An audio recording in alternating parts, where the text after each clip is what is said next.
Hello, people of the internet. It's time to doom. Yeah.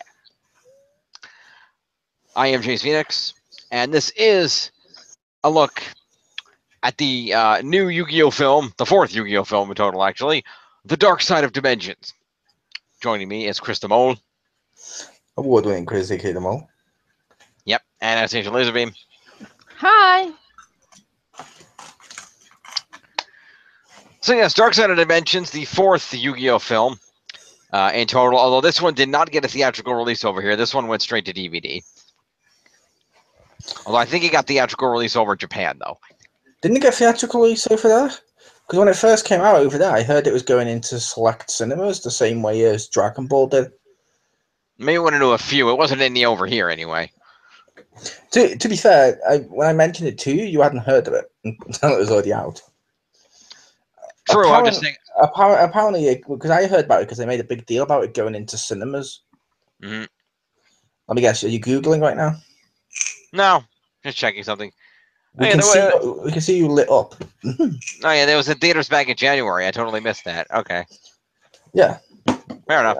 I already said this. There's no need to try and Google it in the middle of the recordings. He forgets how cameras work.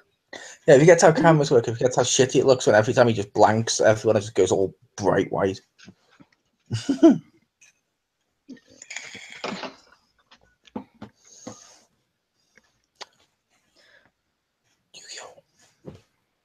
So I will say one thing. The box said this was 86 minutes. It's actually 2 hours. But I will say the box over here told us fuck all. It's true. I read it to Jim. Our box is longer than your box in terms of description. And it's like 5 fucking paragraphs that just tell you what happened on the TV show and then it ends with until now. ... Well, That's not good. I wanted to see how long it was, and it's at 86 minutes, and then it was 2 hours.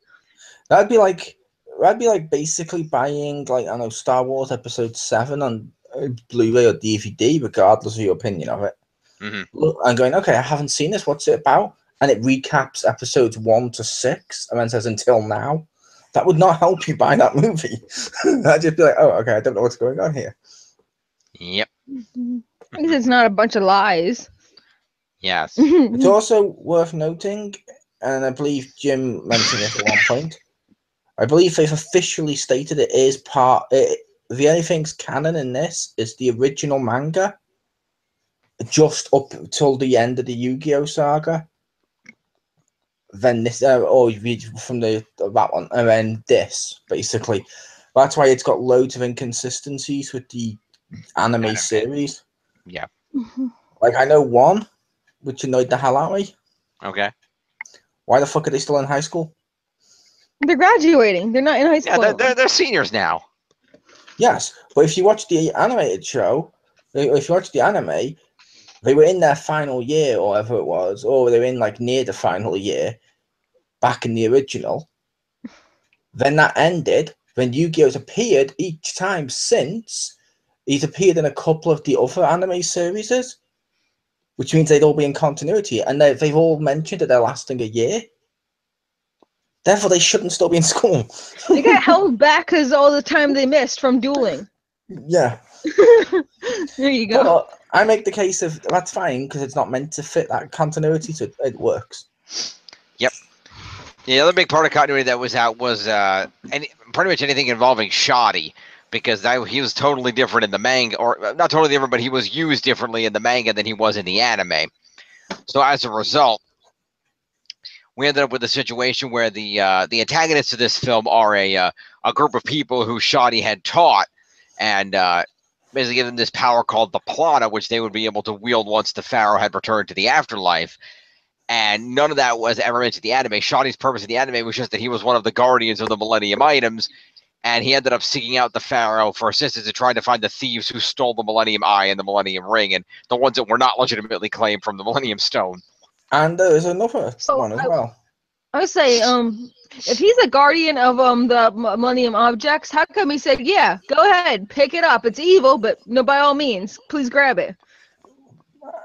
I was going to say, there's also another difference. Why wasn't Pegasus in there? Because they couldn't get Simon to work for them. No. In the anime, he's still alive. In the original manga, he's dead. Oh, okay.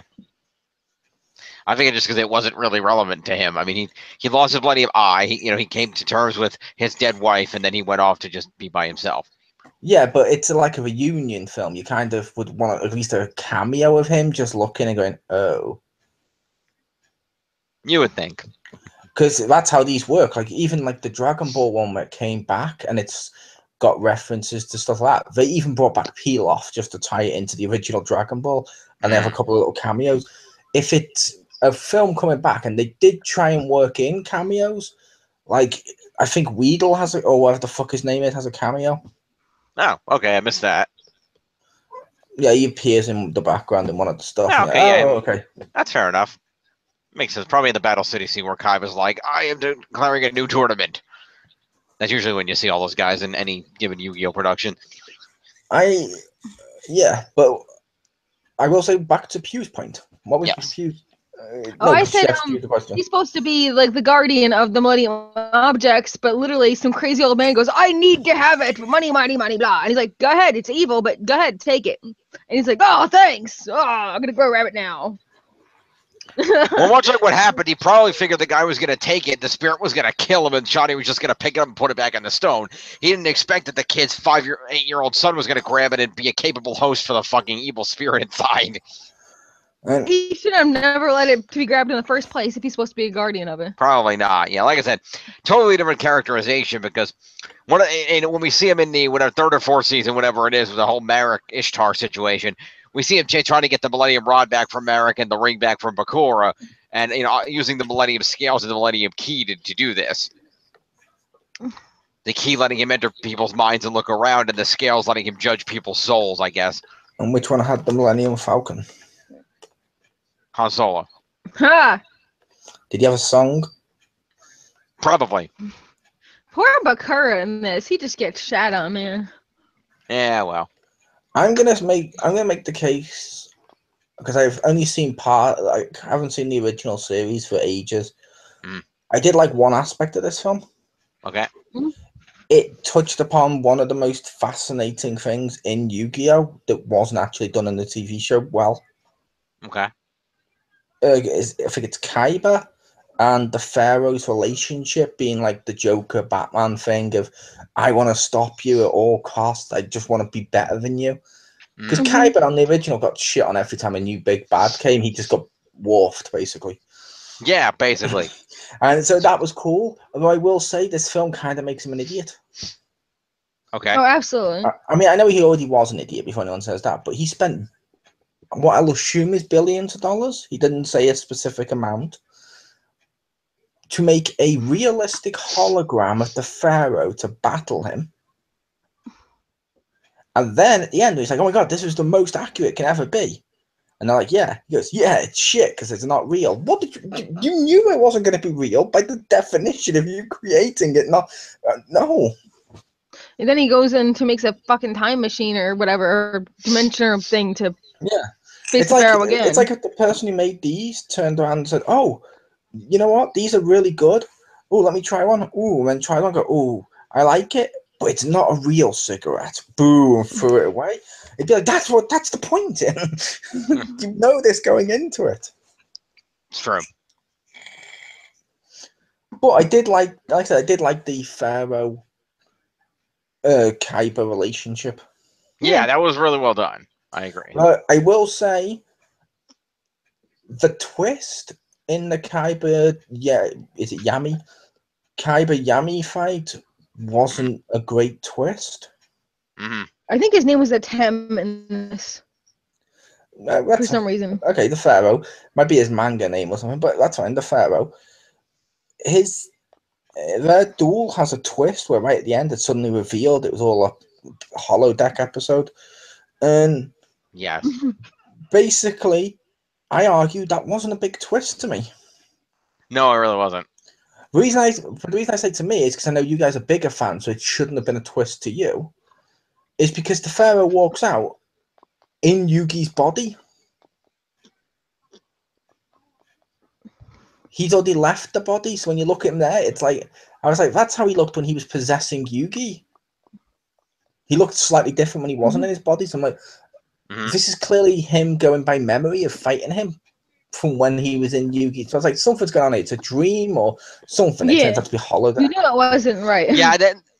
Yeah, well, the point was Kaiba programmed it that way because as far as Kaiba knew, the only way the Pharaoh could exist on the earthly plane was by using, Yugi as a host body. The only time that wasn't the case was in the final battle of the series when he separated and Yugi had to duel him to see if the Pharaoh was ready to go back to the afterlife. Yes. So, no. I'm saying it makes perfect sense when the twist is revealed. But before that, it gives it away perfectly. It'd be like if Inspector Gadget was suddenly fighting Dr. Claw, and the whole time his face is blurred out because he doesn't know what he looks like. You clearly know something's gone on here. Yeah. And I'm not going to make a Sex and the City giving Charlotte a paper baby joke. We've been there. We've done that. Well, in all fairness, you've seen the action figure. If you were Dr. Claw, wouldn't you put a blur over your face? Maybe. But it's just one of those things of the fact it made perfect sense once the twist was revealed. It did. No one's insulting that. I'm just saying it's not really a twist when you can see it coming from a mile away. Like Russo's rolling in his grave. That's about right. But anyway, yeah, the interesting premise of the movie here is that it's now closing to the end of senior year. Yugi and his friends are right. What? Hedgehog. Okay. But wait, there's more. Hedgehog. And yet you aren't wearing any. Just because I own it doesn't mean I have to wear it right now. What he should have done is, since his hair is already black, he should have made like his hair yellow and then had a red outline in the back, like fucking Yugi. That would have actually been cool. I would have, but you heard Kaiba in this movie. Making it accurate took way too much time. In fact, it took the most time. Yeah. It did. But yeah, this is an interesting plot where, some of Shadi's followers who are left behind are granted the power of the Planet that they can remake the world, but only as long as the Pharaoh stays dead. If the Pharaoh ever comes back, they lose it. And the young man who was left in charge when Shadi was killed by the spirit of the Millennium Ring, which equally also goes against the continuity because Bakura was only 8 there, but Shadi was alive during the Merrick thing when they're all in high school. So that also throws off the timeline and proves that it's not, with the anime. Yeah, I was gonna say that doesn't go against the continuity. It just proves it's a different continuity. Yeah. And so the leader, unfortunately, became disillusioned when Shadi was killed, and sort of tried to use the power of the Planet to take over and remake the world in his own image, while his little sister tries to stop him. And simultaneously, Kaiba digs up the Millennium Puzzle and tries to put it back together to make the Pharaoh come back and duel him. And these two plots intersect. I love that the robot reminds him, he's like, why are you telling me this? I already know. He's like, yeah, but you often like to be reminded you're a genius. And again, with how they're playing it on this, I don't think they know how the card game works. Because they do shit on this that I'm like, you can't do that. And I haven't even played I don't even play the card game that much. I prefer Magic the Gathering. I'm looking at this one. I'm like, I don't even play the card game that much, and I know this isn't how this works. They do 4 fucking turns. It's like, dude, you get 1 per phase, and there's 3 phases, and you just had 4 trap phases. That's bullshit. Well, no, you can actually activate as many traps in a row as you want, chained off of one another. That's actually legit. Yeah, but you can't But what they were doing is somebody attacks, then a trap, somebody attacks, then a trap, somebody attacks. You just do all your traps at once, and that's it. And then they going back and forth. You only have 1 attack phase. You can't keep switching and swapping phases. Yeah, if they were playing by season 1 rules. But I will also say, one, they don't know how the card game works, and 2, this card game, this one's more than some of the ones on the TV show, is more coincidental. Yeah. Mainly due to the fact they're shorter battles. Their trap card is only really good if they happen to draw this one particular monster, which is the one they draw at that exact moment. Like every single thing they draw is literally the thing they needed for the plan they had in advance. Yeah, it's like in the TV show, if you will, and I know they're different continuities, but in the TV show, there was more pacing because they added stuff to draw out battles. Yeah. Because these are condensed, there was a lot more. Oh, you draw this one card in existence, do you? But it only gets drawn like once in a lifetime. Huh. I already knew it. Trap card. Yeah, well, back the fuck up. It's like, I knew you'd use that trap card, so I had this trap card. Well, I knew that you trapped my trap with this trap, so I'm gonna trap you with this card. And it's like, what? There's more Batman gambits than all of DC.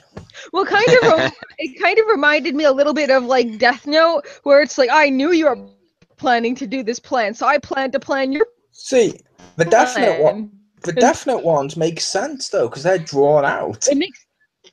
It makes sense there, but I felt like they were using that here. Yeah, because on that one, they're drawn out and they're really psychological characters. These are high schoolers who are really fucking. Some of them are really stupid and just play a stupid card game, and suddenly, whenever they play it, they turn into fucking Batman. I always love when the very beginning was like, I draw. Ooh, like no, just fucking take a card. Fucking Sailor Moon arm motion. Yeah.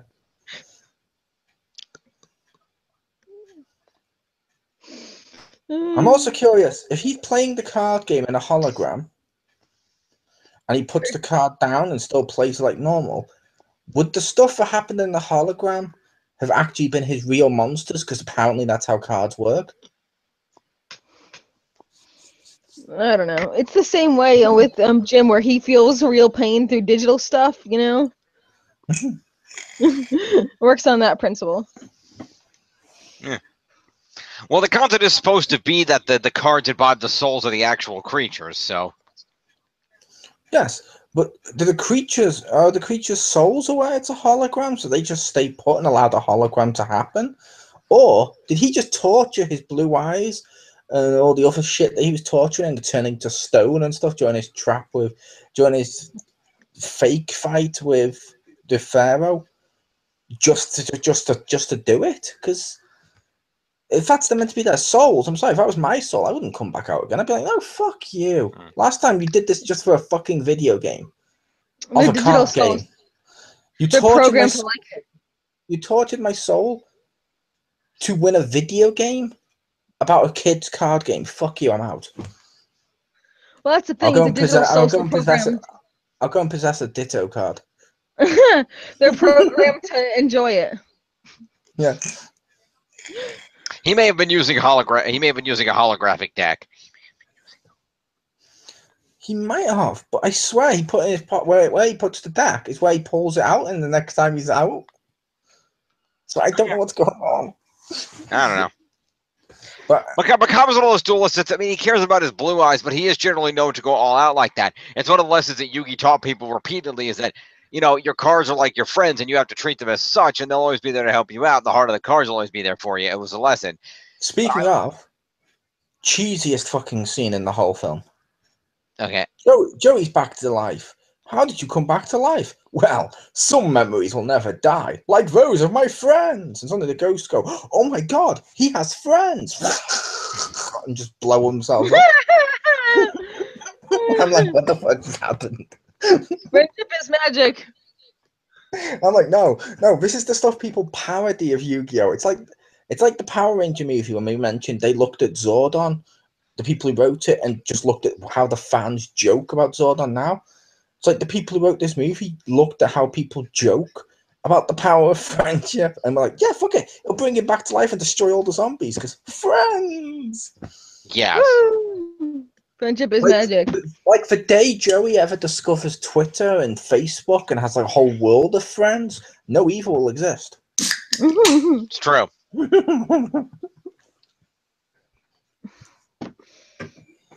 God, yeah. That scene's so horrible. I'm sorry. You may have liked that scene, and I'm sorry. That's cool if you do. I just found that to be the cheesiest fucking scene I've seen in a while. It was cheesy. I think the intent based on what they display in the shadow. I think the intent was supposed to be that because Joy was such good friends, not only with Yugi, but with the Pharaoh by extent, that he had some kind of connection with the Pharaoh that allowed him to overcome the flaw in that situation. Friendship. Yes. I said friendship is magic. Yes, but like I said, it's with the Pharaoh. The power of the Pharaoh has been generally demonstrated to defy any and all possible logic and to defeat everything. It's kind of God mode. That's not an excuse. That's just bad It's not an writing. excuse, it's just a reason. Yeah, that's just bad writing. That's literally the definition of magic. We don't have to explain it. Yeah, pretty much. Pharaoh, you don't have to explain it. No, fuck off. Yes, you do. Explain why he comes back to life. And the worst part is, he just shrugs it off. He's not even like, holy shit, I'm alive. Yeah. Yeah. That's a great phrase for him to freeze on, by the way. Yeah. That's good. Anyway, yeah, so it really is a good. There's some cheesy stuff in it, but it's to be expected because as much as it's about, okay, we're gonna tell this little new Yu-Gi-Oh story, not continuity. It's also that little treat for the fans to have all the voice actors from the anime come back to do their characters, and to just have fun with it again and to kind of relive that. So I think a lot of even though it was some cheesy, the voice actors were obviously enjoying the cheese just because it was just fun to be back to do it. So I can understand that. It was so cheesy. Oh my god, this is fucking mac and cheese. Ah, That's how cheesy this is. that's pretty cheesy. It is. It's not easy being cheesy. Oh wow. I haven't heard that in a long time. Anywho. Yeah, so I can repute it. Have you seen the series? I have. Okay. So what did you think of the movie in comparison to the series? Or the other movies, if you've seen the other movies? It was kind of rough to get to because I took a break because my dad's 50-inch broke. We had to replace it with a smaller TV until he buys a new one. What have I told you about smashing TVs in anger? What have I did 5 years, so for like 6 hours a day. So whatever. Okay. So then we went back to it. It kind of went on for fucking ever. I'm like, where is this gonna end? Because I thought it would end once he won the tournament or whatever, and then it kept going, and then Kaiba did his thing, and then it ended. It was like, Jesus, ugh. Yeah, well, you were expecting it to end at 86 minutes, so. Yeah, I was like, what the fuck is this shit? 86 minutes, my ass. That's on fucking 150 right now. Yeah, apparently. But overall enjoyable. I mean, in comparison to the series, it definitely maintains the same tone. The duels were definitely off. The dimension dueling was interesting, but it seemed like it was invented for the purpose of cheating. We're inventing dimension dueling so we could do whatever the hell we want and not pay attention to rules. That was the entire point of that existing. Hey, welcome back, Mole. Hi, Molly. Thank you. I said power. Power to you too. No, I know. I get it. Your power went out. I was making a joke. No, I said, can you guys hear me, or is it extremely lagging right now? No, you're fine. We can hear you. Okay, because that was like a delayed reaction, and then you finally spoke. I was like, okay. Oh, sorry. My bad. But yeah, basically, like I was saying, why doesn't he have a reaction to being dead? Because like I was using the analogy as the power went off of, like when Spike came back in Buffy, he even looks down and goes and touches himself and is like, oh. And it's like, holy, you know what I mean? He has that moment of, oh God, I'm alive again. Joey does. He just gets up and goes, friendship.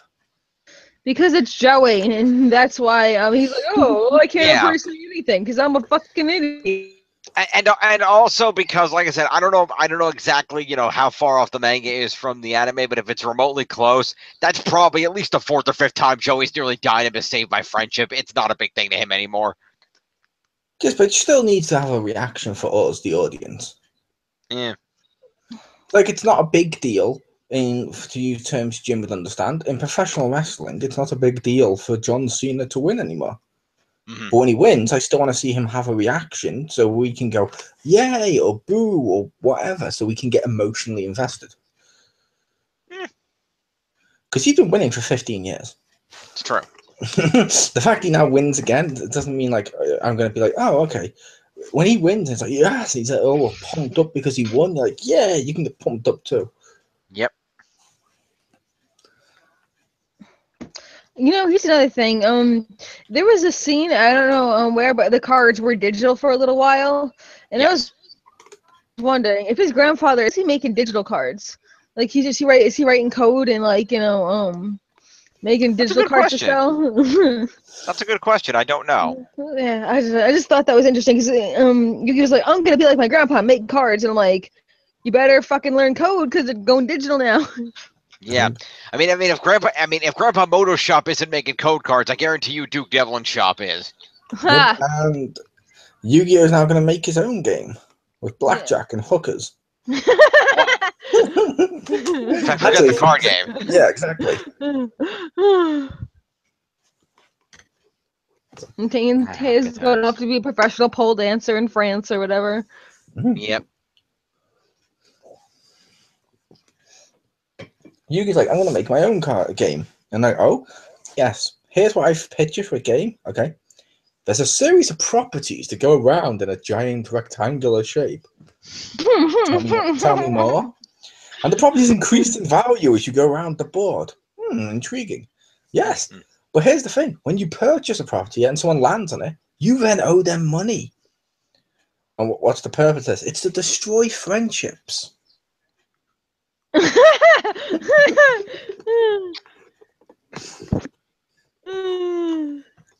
Yugi's going to invent Magic the Gathering so he doesn't have to play Yu-Gi-Oh anymore. I think Magic came first. Probably. Yeah. Ooh. Magic was better. But did we? I forget. Did we see what his game was he invents? No, he just says he's going to invent a game. He tells us nothing about it. Oh, cool. Yeah, it was just have a little, oh, this is what Yugi's going to do deal. Looking forward to the next Yu-Gi-Oh film where they're playing Connect 4 to save the galaxy. Because the pharaohs used to have a thing where if you connected 4 of these gems together, the universe would implode. But here's the thing: all the Connect 4, each tile that you put in the row is actually a card, and you have to put it inside a giant hologram. So every time a freaking thing slams down, you have to hear it go whoosh, clack, whoosh, in the giant hologram, like a freaking guillotine or something. Connect. Pretty much. Yeah, well, fair, I have full faith in Yugi's ability to do that because he is the king of games for a reason. I mean, he walked into Duke Devlin's shop, got challenged to a game of Dungeon Dice Monsters, and knowing absolutely nothing about the game or its rules, beat Duke Devlin in the first game, the guy who invented it. So, yeah. You can beat people who invented stuff. Yeah, but not the first time you play it without knowing the rules. Look how many times Jericho's lost. That's true. That's true. And he invented everything. Do you remember like in this one where he brings the shadow dimension when fighting Yugi? And he's like, I guess I'll have to learn the rules. And then the literally very first thing he does all this dimension summoning, which is only in this particular game, and he knew all the rules instantly. That's true. It's like he friggin' just absorbs all the knowledge like immediately. Well, he didn't, because did have to explain it to him, like, oh, you can give your monsters whatever points you want up to their original points, but when they die, you take their points in damage. Haha. Yep, but even Yugi can't play the original Dragon Ball Z card game with the scouter and the sword that you have to use on top of the cards to figure out power levels and to slice through them. Yeah. He's like, I summon a trap card? You can't do that. What about all the trap cards? Yep. And I still say the greatest card, I don't know what you'd call it, but Gambit in the world, or Bamboozled, or Twist, is still from Only Fools and Horses. Okay. A classic UK sitcom from way ago. There's a scene where Del Boy's playing cards, and as he's playing cards with the guy, and the guy's like, aha, I'm going to beat you and take all your money, because what you have? And he goes, oh, I've only got 2 pairs. He goes, aha, I've got 4 of a kind. And then they're all depressed. And then Del's like, wait, can I really show you what cards I had? And the guy's like, go on then. He's like, I've got a pair of aces and another pair of aces. And the guy's like, but that's 4 of a kind. No. And you're just like, yay. Nice. Yeah, Windfalls and horses. What was up with those fruit magic people? Like, is there a whole magic people family now? Fruit magic people?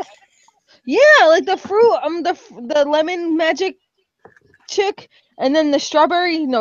Oh fuck, was it apple magic chick? Oh yeah, the dark magician girls. Yeah, the new the lemon magician girl and apple magician girl. That was kind of out of left field, but what the hell?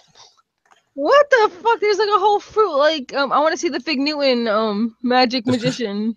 The thing with the dark magician stuff that they did in this show is to appease the social justice warriors. They showed that women are more stronger than men, and if they want to become more powerful, you have to turn them into women. It was a political statement designed to undercut males and to support the SJW. I'm gonna say it because the comments probably will below. I just thought that was weird that they were fruit. Stuff like that. Like, I was waiting for like the cherry Mrs. Pac-Man magician. I don't know.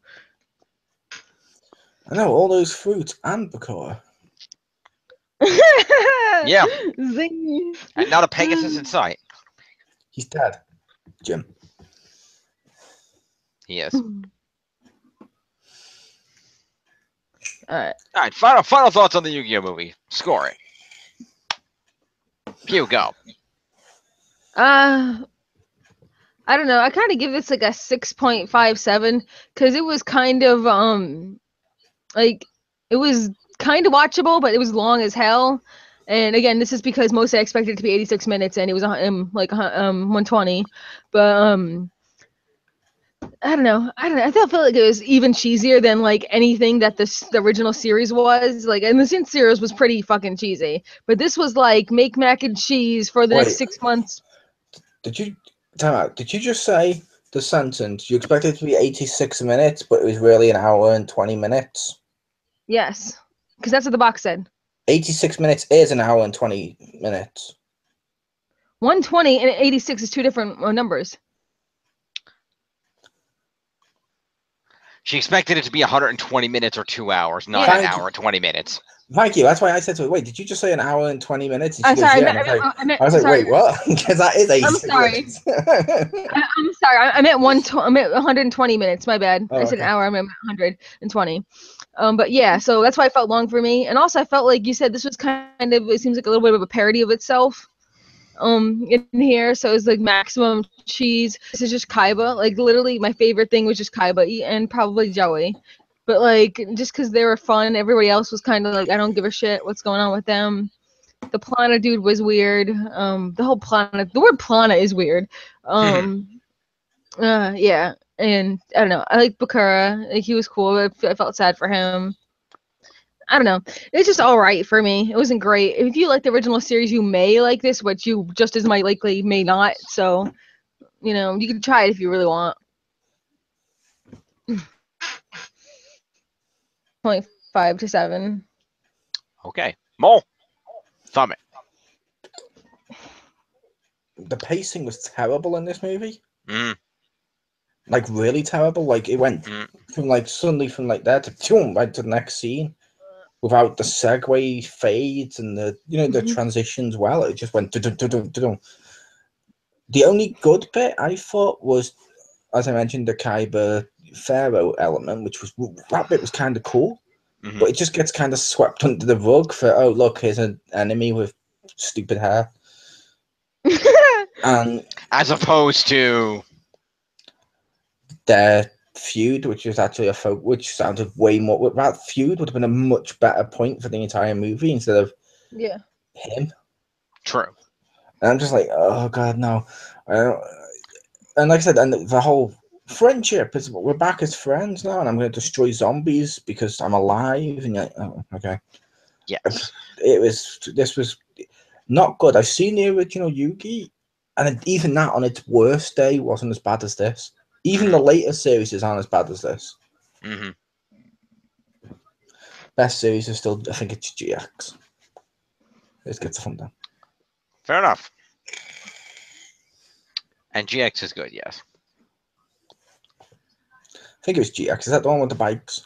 No, GX is the one at the dueling school. The one at the bikes is RPM or something. 5 days. 5D. Okay, 5Ds is the one I like then. Yeah. I remember one of them. I just remember the name GX for some reason. But yeah, the 5Ds, and I like the one with the motorbikes. That was cool. Yeah. Fair enough. Yeah. As much as I went in wanting to like this, and there were some good parts, but there was a lot that, the duels were very, very rushed and didn't make a lot of sense because they were trying to get so many of them in a 2-hour film. The villain, and a lot of it is also because I'm a fan of the anime. This isn't in continuity. There were a lot of things that were different that I think if I were seeing this plainly without the anime influencing me, I might have enjoyed it a little bit more purely on not expecting certain things from characters that were not come to pass in terms of characterizations. If I'm going to rate this, I would say. So you're saying you shouldn't judge something based on only watching like cartoons and stuff like that? If you know what I mean, if it'd help you if you understood like source material. Thank you, Man of Steel Deltas, from Jim. Huh. Yep. There was still a little too much Jesus imagery, but anyway. That's in the original source material because it's part of the ties from them escaping from who they are, basically who they are as Jewish people, and it's not Jesus imagery. It's supposed to be Moses imagery. That's why Superman sent down like Moses in a basket and stuff. It's heavily influenced by the creators and trying to discredit that or make some sort of shitty joke on a YouTube show about that is literally spitting in the face of its own creation and shows you have no interest in the actual source material. Fair enough. Anywho, I'd rate this on like a 7 to 7.5. It's the voice actors coming back are really enjoyable to hear again. They do a great job with what they're given to the best of their ability, given what they're given. But overall, yeah, it's an interesting plot. It's got a lot of cool. Seeing the monsters is cool, but don't expect the duels to make a lot of sense. And some characters are definitely going to be, there's going to be events that don't match up with what you know and everything else. So don't go in expecting anything regarding the continuity because it's just not there. But as a movie, it's decently enjoyable. It's not bad. And if you happen to purchase a copy directly, it did come with a free Obelisk the Tormentor that you can actually use in duels because it's not the full-on God version. And again, the continuity is still there if you read the manga. Yes, the manga continuity is there, but not the anime and the manga continuity are different. It's not the anime continuity as specified. Yeah, I was just saying that because I know there's a lot of people out there that watched and read both, so they enjoyed both, so they can enjoy this. Yes, it is in the manga continuity. Okay. Thank you, too, for joining you for this review. Thank you. I will say, what was everyone's favorite duel? Mine was even though I mocked it, the holodeck episode. Yeah, I was gonna say the holodeck that was part pretty my good. Yeah, favorite. that was a good one. The way they counteract each other and stuff. I did like that. I was kind of sad in the final one that I don't think Kaiba won. Indeed. I was like, oh, come on. You got nothing to prove by doing this again and saying, oh, look, Pharaoh's better than him. You did all the other stuff. Let him win one. Come on. You let him win one. He could have won this and I finally beat him. Now I can use my technology to cure cancer and save diseases and not make holodecks to simulate a child's card game. Oh, my God. Yes, I could be the next Steve Jobs. And I could help the world. No, that has nothing to do with card games. But instead, they're like, no, we're going to make him obsess even more about fighting the Pharaoh. Yeah. Oh, okay. That's helpful. Yeah, that's his entire shtick.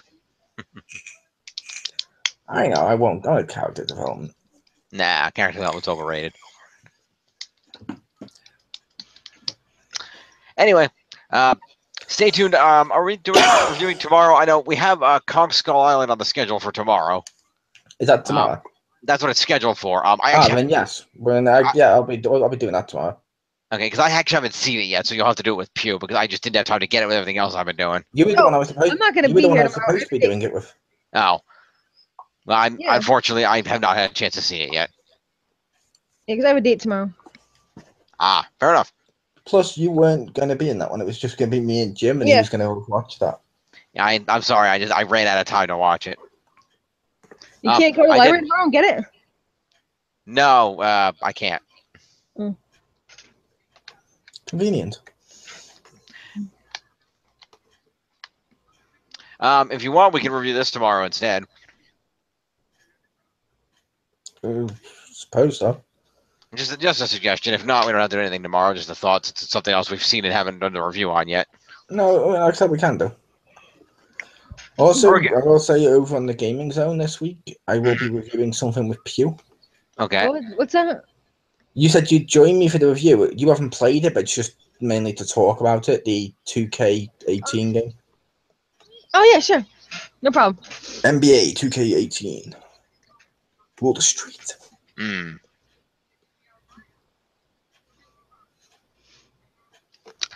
Okay.